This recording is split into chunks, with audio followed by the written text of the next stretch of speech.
नमस्कार दोस्तों, हम और आप तो दिवाली के पटाखे अभी चलाएंगे, लेकिन ऐसा लगता है कि बिहार चुनाव में महागठबंधन पहले से पटाखे चला नहीं रहा है, बल्कि जला जला कर एक दूसरे के ऊपर फेंक रहा है। मानो पहले से तय करके बैठे हो कि हम तो डूबेंगे लेकिन तुम्हें साथ लेकर जाएंगे। मजे की बात यह है कि इसके बाद भी ये सभी गठबंधन में बने हुए हैं। आइए देखते हैं कि कैसे महागठबंधन में क्या हो रहा है और उसके पीछे का वास्तविक कारण क्या है। आप चैनल को सब्सक्राइब कर लें, बेल आइकन भी दबा दें।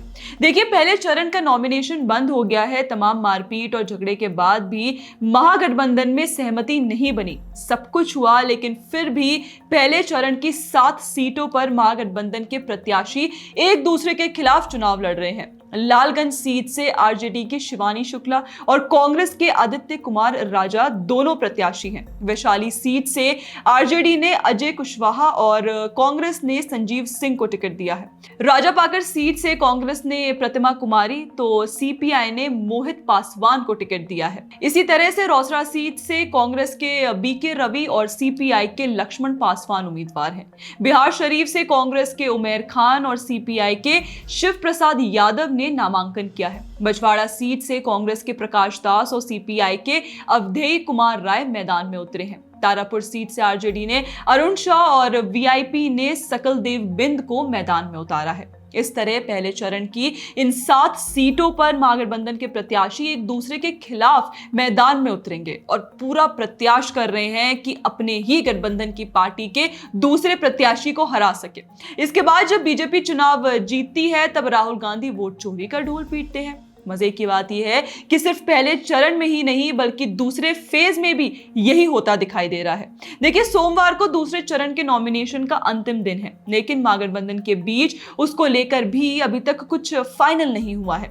इंडियन एक्सप्रेस की रिपोर्ट के मुताबिक कुटुंब सीट से आरजेडी अपने सीनियर नेता सुरेश पासवान को टिकट देने का विचार कर रही है। वहीं दूसरी तरफ कांग्रेस ने यहां से अपने प्रदेश अध्यक्ष राजेश राम को टिकट दिया है। मतलब ये कि कुटुंब सीट पर आरजेडी और कांग्रेस आपस में जबरदस्त फाइट करती दिखाई दे सकती है। अभी तक इस पर बातचीत चल रही है, लेकिन कोई भी पार्टी अपने प्रत्याशी को वापस लेगी, इसकी संभावना बहुत कम है। इस तरह देखें तो लगभग 1 दर्जन सीटें ऐसी हैं जहां महागठबंधन के दलों ने एक दूसरे के खिलाफ प्रत्याशी उतारा है या फिर उतार सकते हैं। इससे एक बात बिल्कुल साफ है कि महागठबंधन में जैसा सहयोग होना चाहिए वैसा दिखाई नहीं दे रहा है। इसकी तुलना आप एनडीए के साथ करके देखिए। महागठबंधन में मुख्यतः 4 पार्टियां हैं, आरजेडी, कांग्रेस, लेफ्ट और वीआईपी।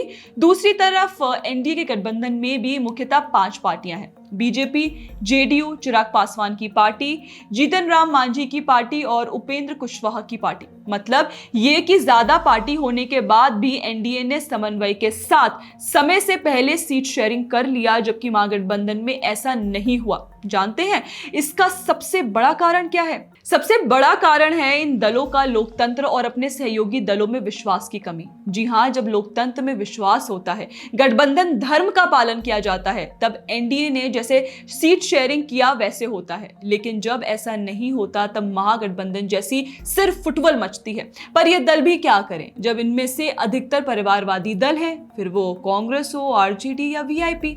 दूसरे फेज के लिए भी महागठबंधन में रार होती दिखाई दे रही है। इसको लेकर आपका क्या कहना है, हमें कमेंट सेक्शन में जरूर बताइए। बाकी अगर आपको हमारा कंटेंट पसंद आता है तो हमारे चैनल को सब्सक्राइब जरूर कर लीजिए। जय हिंद।